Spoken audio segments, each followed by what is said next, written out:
ఎప్పుడూ నవ్వుతూ ఉండాలి, నవ్వుతూ ఉండాలి. ఎదవ కష్టాలు ఉంటూనే ఉంటాయి, ఏడుపులు ఉంటూనే ఉంటాయి, సమస్యలు ఉంటూనే ఉంటాయి. ఇంటికి ఎవరైనా వచ్చి బాగున్నారంటే బ్రహ్మాండంగా ఉన్నారు, నీకేం కావాలో చెప్పు, అంతే.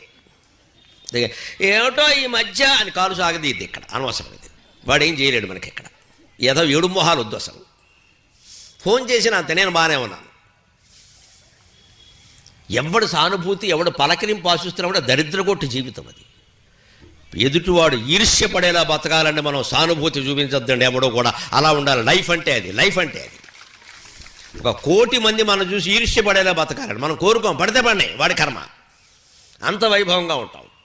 ఉన్నా లేకపోయినా అడిగితే నేను అలాగే ఉన్నా, నీకేం కావాలో చెప్పంటాం. చెప్పొద్దు, మన కష్టాలు ఎవరికి చెప్పొద్దు, మన దుఃఖాలు ఎవరికి చెప్పొద్దు.